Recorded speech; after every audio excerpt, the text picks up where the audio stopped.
हरियाणा प्रदेश में 25 मई को लोकसभा चुनाव हैं। चुनाव प्रचार इस वक्त चरम पर है और आम आदमी पार्टी यानी कि इंडिया गठबंधन ने अपनी पूरी ताकत झोंक दी है। आज पंजाब से कैबिनेट मंत्री हैं चेतन जोड़ा माजरा जी लुखी गांव पहुंचे हैं चुनाव प्रचार के लिए। क्या कहेंगे सर, किस तरह का माहौल आपको यहाँ पर लगा?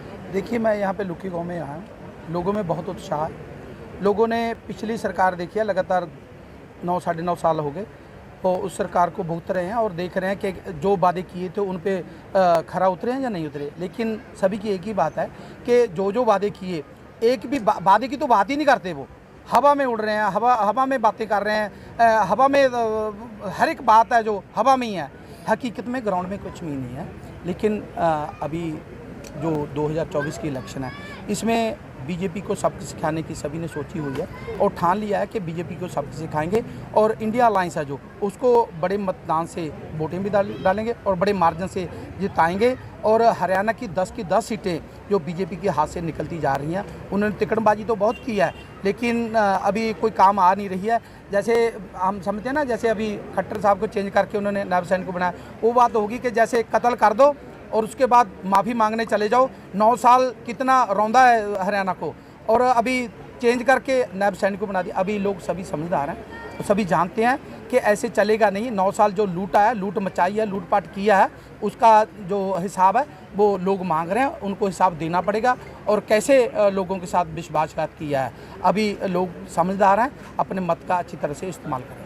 400 पार का जो नारा दे रखा है मोदी ने या बीजेपी पार्टी ने, क्या कहेंगे, खरा उतरेगा? वो 400 पार का जो नारा दिया था वो इलेक्शन से पहले दिया था। अभी उन्होंने हाल देख लिया कि जहाँ पे भी अभी मतदान हो चुका है वहाँ पे उन्होंने देखा, सारे सर्वे वगैरह करवाएं। अभी 400 की तो बात ही नहीं करते। अभी तो सिर्फ ये बोल रहे हैं सरकार बनाएंगे। सरकार बनेगी किस चीज़ से ये नहीं पता। अभी अगर उनके MP नहीं बनते हैं तो फिर ये कोशिश करेंगे हम खरीदो फरोख्त की बात करेंगे, ये करेंगे वो करेंगे। हकीकत में उनके पास अभी बहुमत नहीं मिलेगा। अभी देश के लोग समझ चुके हैं जो उन्होंने 10 साल में वादे किए देश के लोगों के साथ, 2 करोड़ नौकरी की बात की और बोला ये कर देंगे वो कर देंगे, सिर्फ बातें की, हकीकत में कुछ नहीं किया है। सो अभी लोग उनको सबक सिखाने के लिए पूरा तत्पर है। हरियाणा के अलावा उत्तर प्रदेश और जो प्रदेश हैं उनमें जिनमें चुनाव अभी होना है, वहाँ क्या हालत लगते हैं? खासतौर से नीतीश का आपने जिक्र किया। नहीं, देखिए, यूपी में भी हालात इतने अच्छे नहीं हैं। जैसे पिछली बार उनको अच्छी वहाँ से सीट आई थी, लेकिन अब की बार मुझे ये नहीं पता कि आधा भी ले पाएंगे, क्योंकि वहाँ पे जो अपोजिशन पार्टियाँ और इंडिया अलायंस के कुछ हैं वहाँ पे उनको अच्छा समर्थन लोग दे रहे हैं और धर्म की राजनीति जो मोदी साहब कर रहे हैं उनसे लोग उब चुके हैं। और अभी धर्म की नहीं, अभी काम की राजनीति लोग चाहते हैं कि काम क्या किया, काम के बारे में कुछ बोलो। सो इसीलिए जो इंडिया अलायंस है उसका साथ लोग देने के लिए तैयार हैं। केजरीवाल का जेल में जाना और फिर जमानत मिलना, इस पे कितना फ़र्क पड़ेगा पार्टी पे, लोगों पे? देखिए, बीजेपी ने तो बहुत कोशिश की कि इलेक्शन के दरमियान किसी मुख्यमंत्री को जेल में बंद करना, मेरे ख्याल में यह अब तक का सबसे पहला केस था। तो वो यही था कि केजरीवाल से बीजेपी डरी हुई थी। बीजेपी नहीं चाहती थी कि केजरीवाल साहब कैंपेनिंग करें और ज़्यादा से ज़्यादा सीटें जीत पाए।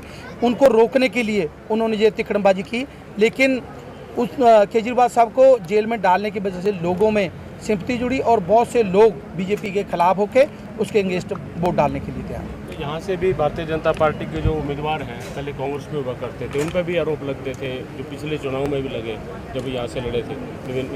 नहीं, देखिए, हम तो साफ ही कह रहे हैं कि बीजेपी तो देख लिया, अभी और क्या देखना है, अभी बाकी रह क्या गया।